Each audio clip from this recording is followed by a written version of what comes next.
În timp ce Europa intra în iarnă, noi aterizam la 31 de grade în Gran Canaria. Dar călătoria asta nu era doar despre ocean și palmieri. Prietenul nostru Andrei trecuse printr-un an greu, foarte greu.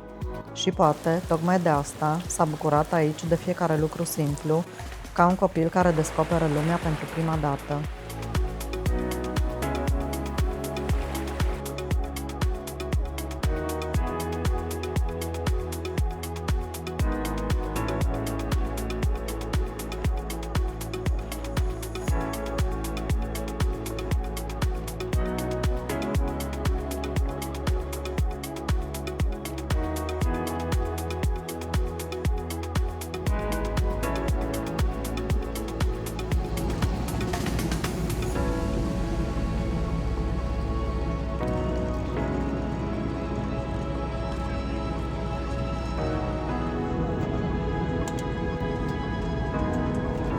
Trebuie să ne întoarcem și pe Fuerteventura la un moment dat. Din avion am văzut din nou Fuerteventura și ne-am promis că trebuie să revenim, mai ales la Cofete, unul dintre cele mai sălbatice locuri pe care le are Europa. Dar, de data asta, aventura noastră începea în Gran Canaria.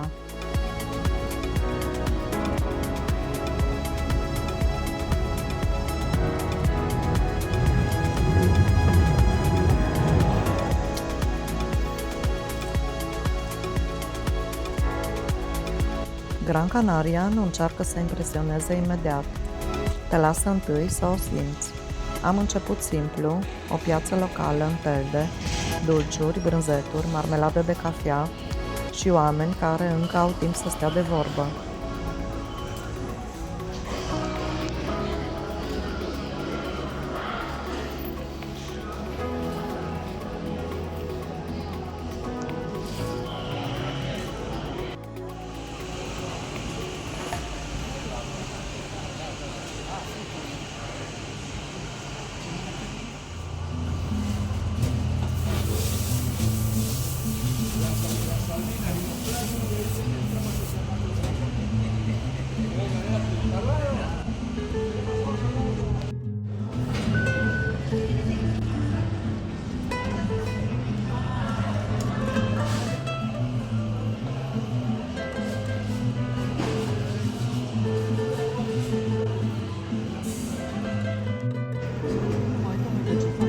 Ne-au servit la dulcegărie dulce cu lese.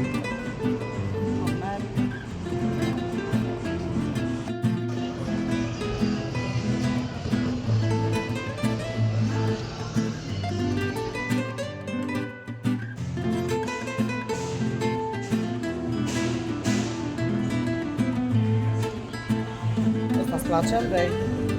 Mai bun de vreau să desfărat. Trebuia? Vrei să gust? Nu. Rupe de aici. Nu vreau.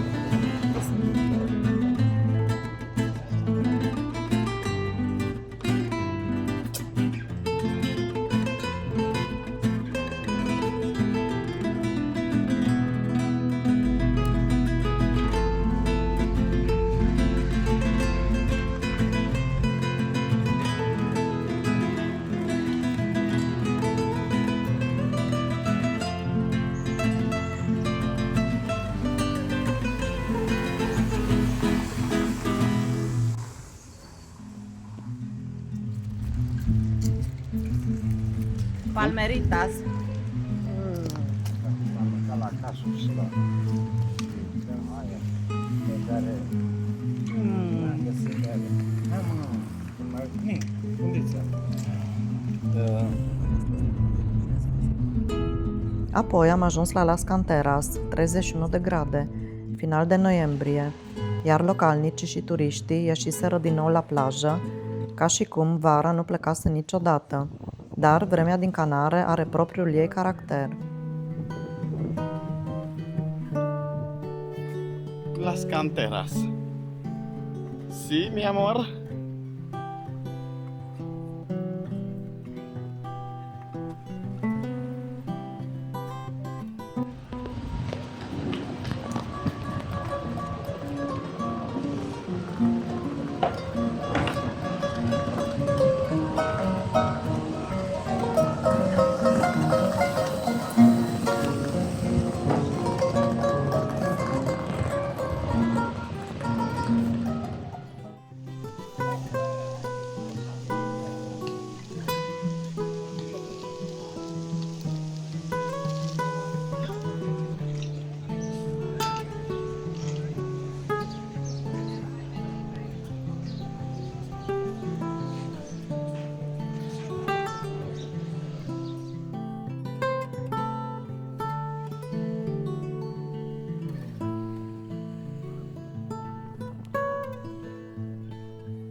Marinera.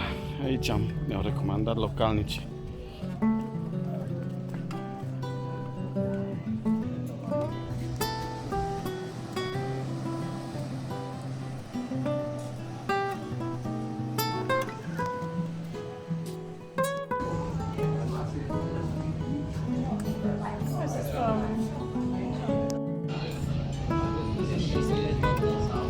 Ce? O iei pentru acasă.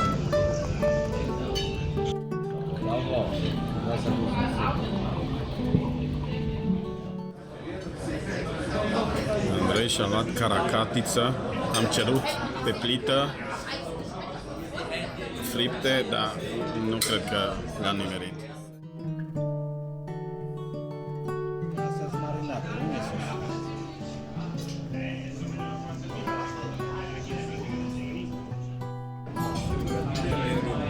Uite, e cum e. Ideal.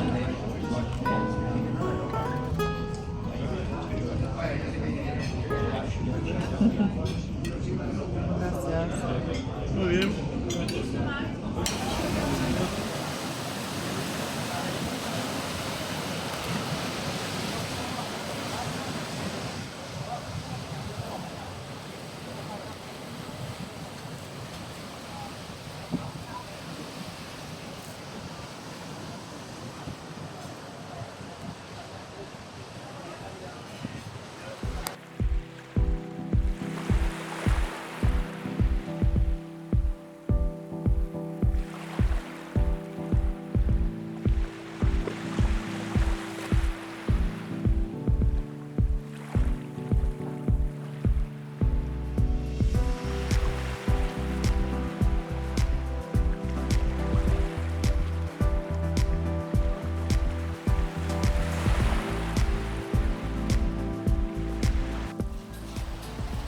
Vine ploaia.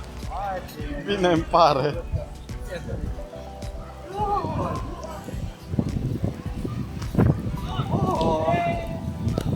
Ah, vezi, tequila? Maracuja, cafea irlandeză și mango cu fistic. Te rog.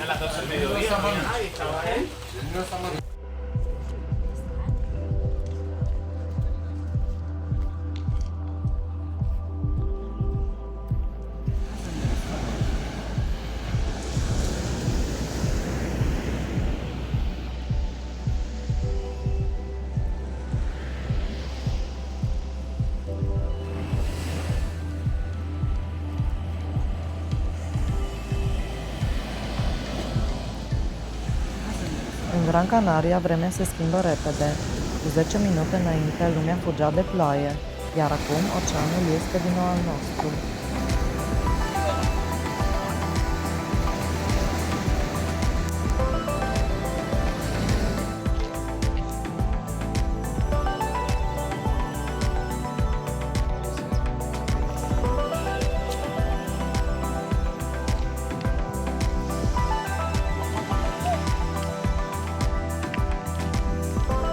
Am ajuns și pe plaja La Garita, nisip negru, vulcanic, Atlanticul lovind stâncile și cartiere construite chiar deasupra falezei cu rocă vulcanică.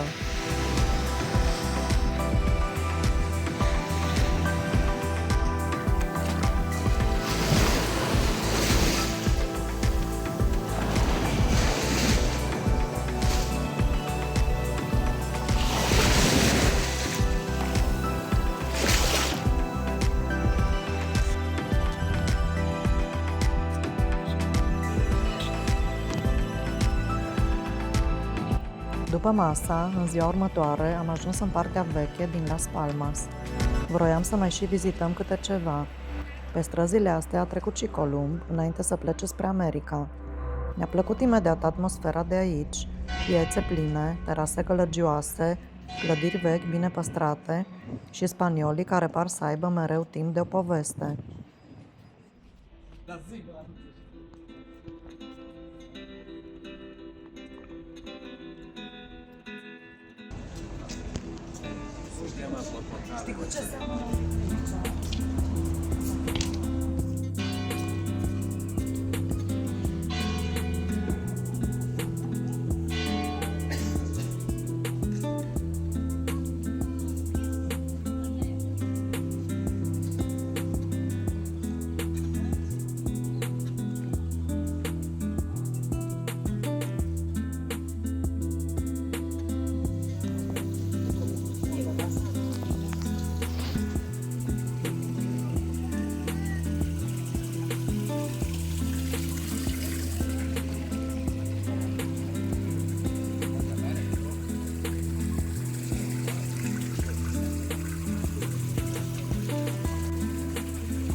Bradul de Crăciun e pregătit.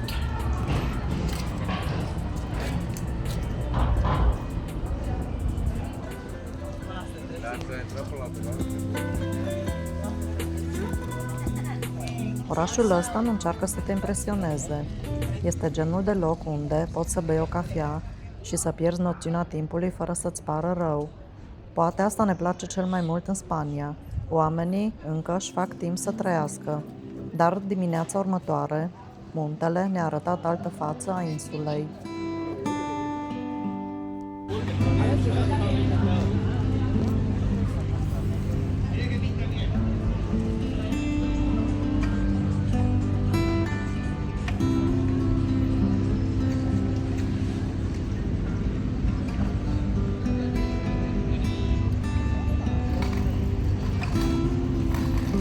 Târg de Crăciun în pantaloni scurți.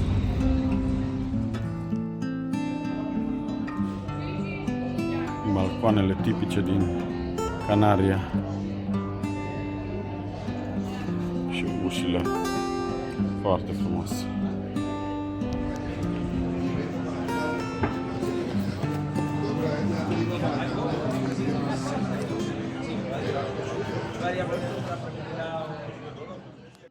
În Gran Canaria, planurile nu rezistă prea mult.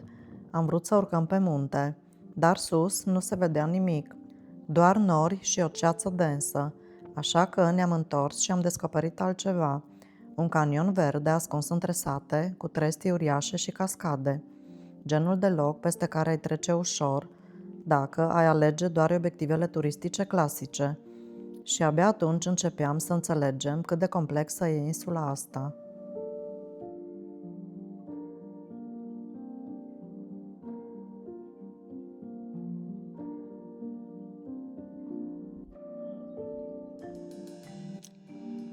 Da, ne întoarcem.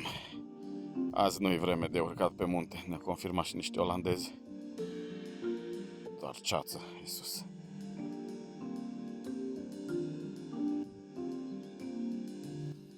Am renunțat să mai urcăm pe munte, că era prea multă ceață și avem aici o recomandare de la gazdă, Barrancos Cernicalos și ceva cascade. Am zis că dacă nu este apă la primele cascade, ne întoarcem.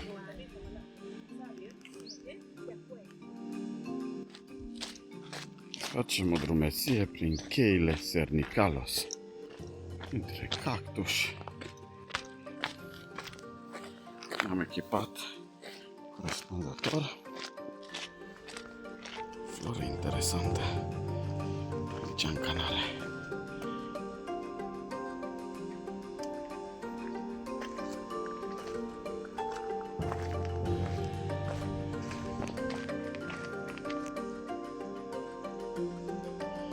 Zona protejată Los Marteles. Ne cere să-i ajutăm să păstreze habitatul natural.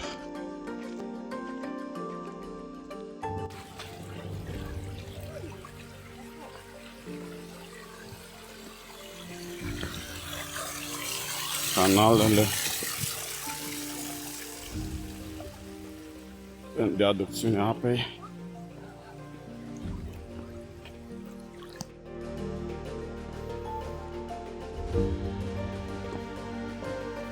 Interesant ce traseu ne-a recomandat gazda. Între tresti, asta fi bambus. Nu, tresti.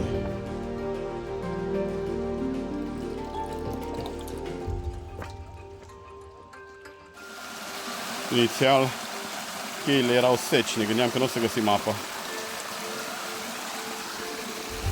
Este totuși. A început să plouă.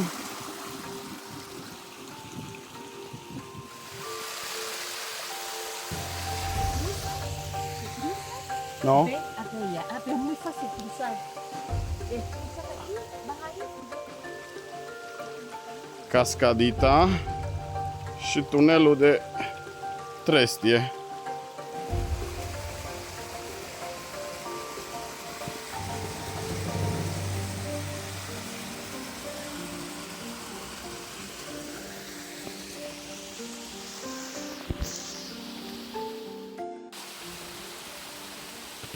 Nu-i ușor.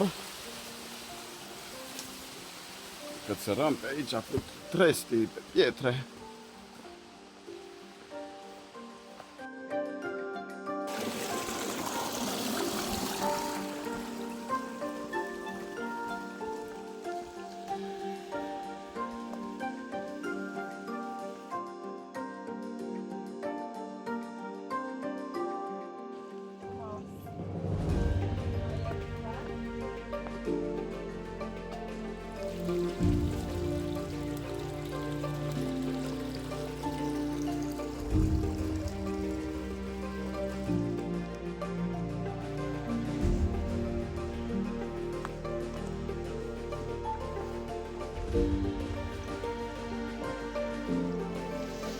Se îngustează cheile.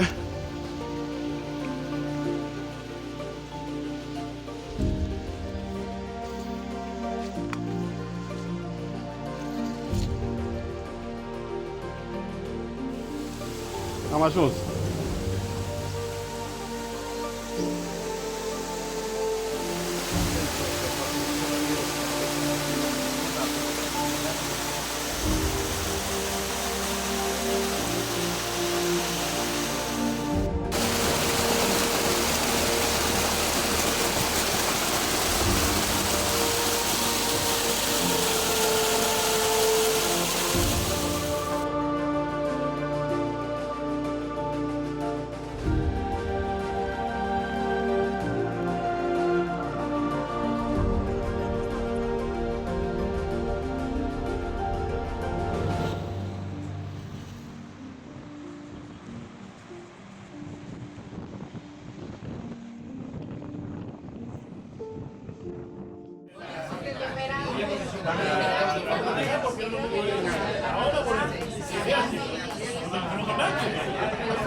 Toată lumea vine în Gran Canaria pentru soare, dar sudul insulei are și o libertate aparte.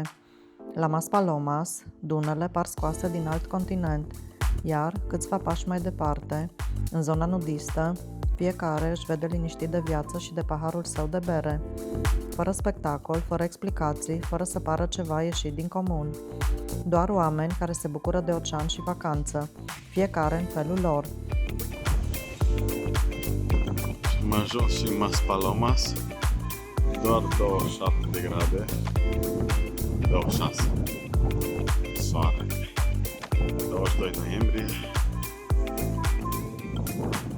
și da, evident, aici e turism de masă.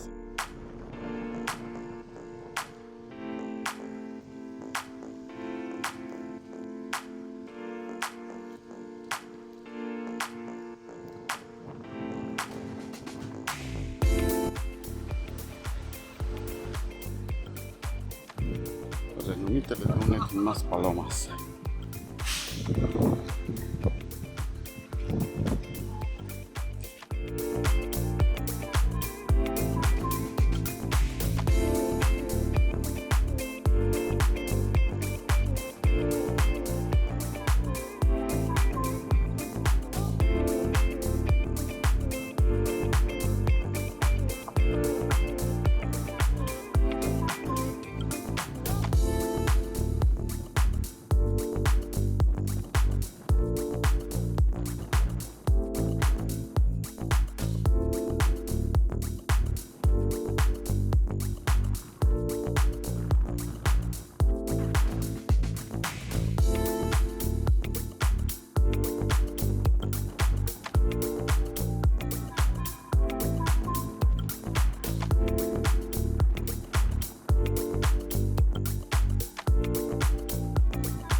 da, vântul bătea tare. Și da, unii turiști confundau dunele cu toaleta publică. Dar, chiar și așa, Maspalomas rămâne unul dintre cele mai speciale locuri din Europa, iar ziua nu se termina aici.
Băi, cum stau la piscină.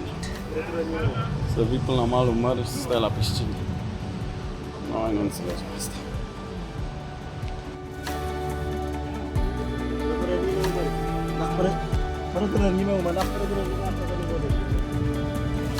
Vânzători ambulanți.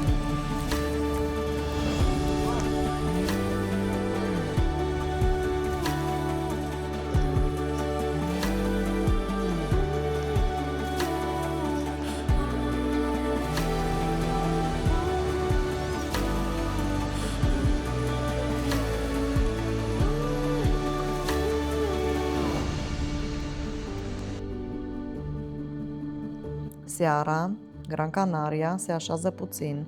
Oamenii ies la terase, copiii încă aleargă pe faleză, iar oceanul rămâne acolo ca un fundal permanent.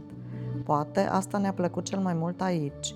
Nu luxul, nu resorturile, ci felul în care viața pare trăită mai simplu. Iar pentru Andrei, să simtă din nou soarele, o baie în Atlantic, o masă bună cu prietenii, toate au însemnat mai mult decât ar părea din exterior. Pentru că, uneori, după ce treci prin ceva greu, înveți din nou să te bucuri de lucrurile mici. Iar aventura noastră în Gran Canaria abia începea. Urmează munții, satele colorate și poate cea mai frumoasă parte a insulei.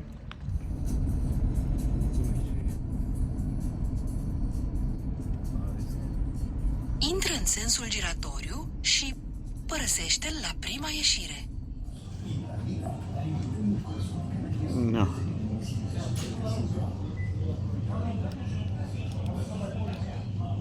Cât vezi cu ochii, iaurturi. Hiperdino se cheamă. Foarte mari magazinele și foarte bine aprovizionate.